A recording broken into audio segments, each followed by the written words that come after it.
Bonjour, chers amis. Dans cette courte vidéo, j'aimerais vous donner un aperçu du numéro de mars-avril 2024 de la revue Vers demain. Alors que nous nous préparions à la rédaction de ce numéro, le pape François annonçait officiellement, lors de l'Angélus du 21 janvier 2024, dimanche de la parole de Dieu, le début d'une année de prière pour se préparer spirituellement à l'année sainte ou grand jubilé qui aura lieu en 2025 à Rome. Selon le Saint-Père, cette année devrait permettre la redécouverte de la grande valeur de l'absolue nécessité de la prière. Je vous demande d'intensifier votre prière pour vivre ce temps de grâce, dit le Saint-Père. Il existe dans le catéchisme de l'Église catholique toute une section sur la prière, dont voici quelques extraits qui nous aident à comprendre son importance. La prière est l'élévation de l'âme vers Dieu, ou la demande à Dieu des biens convenables, dit saint Jean Damascène. La prière est ce qui nous unit à Dieu et le moyen d'obtenir ses grâces, car elle nous permet de reconnaître humblement que nous avons besoin de l'aide de Dieu et de son pardon, et que sans lui, nous ne pouvons rien faire. Il existe des prières de louange, des prières d'action de grâce pour remercier Dieu, mais la prière fondamentale est celle de demande. « Demandez et vous recevrez », nous dit Jésus. Cependant, en plus de demander des faveurs pour nous-mêmes, nous pouvons et même nous devons demander aussi de l'aide pour les autres. Par exemple, la paix dans le monde, la conversion des pécheurs, la délivrance des âmes du purgatoire, etc. On parle alors de prière d'intercession. La grâce de Dieu peut aussi être obtenue par les sacrements, mais même en l'absence de prêtre, la prière est accessible à tous, en tout temps et en tout lieu.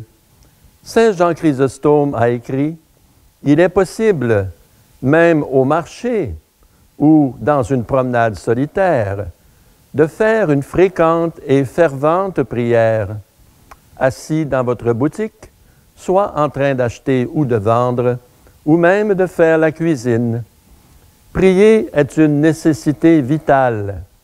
Saint Alphonse de Liguori, allant même jusqu'à dire « Qui prie se sauve certainement, et qui ne prie pas se damne certainement. » Même si nous ne connaissons pas de formule toute faite, il suffit de commencer à parler avec Dieu, de lui dire « Je t'aime » ou bien « Au secours, viens à mon aide ».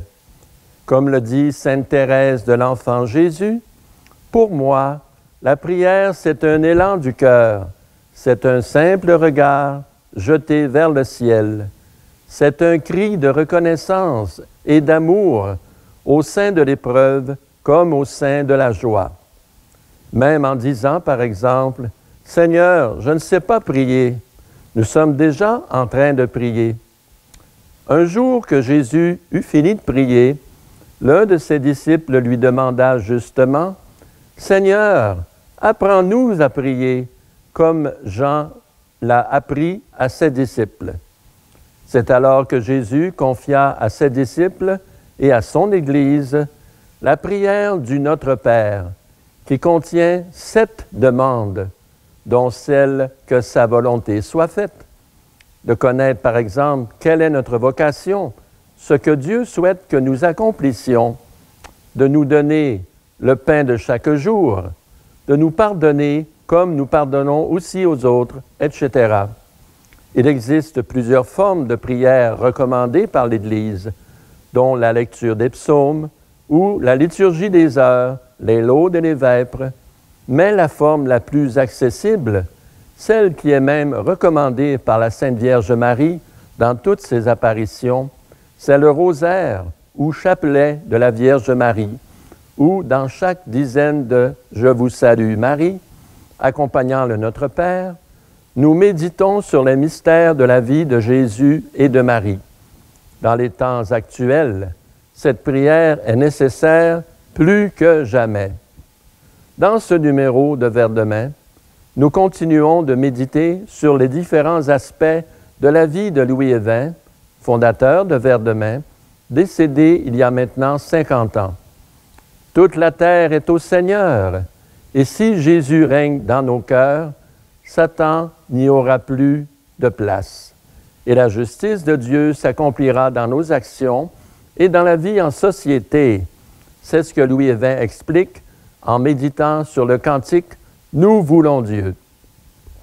Louis Évin est lui-même né dans une famille de saints.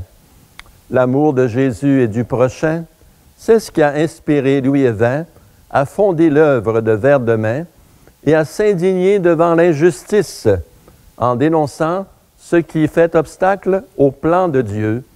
En tout premier lieu, le système financier actuel qui crée l'argent sous forme de dettes impayables et en y apportant la solution du crédit social ou démocratie économique pour que les biens de la terre atteignent tous les êtres humains. Dieu est toujours à l'œuvre, prêt à nous aider si nous le prions et lui demandons. C'est ce que nous montre la vie des saints, comme celle de Sainte Marie de l'Incarnation. Bonne lecture.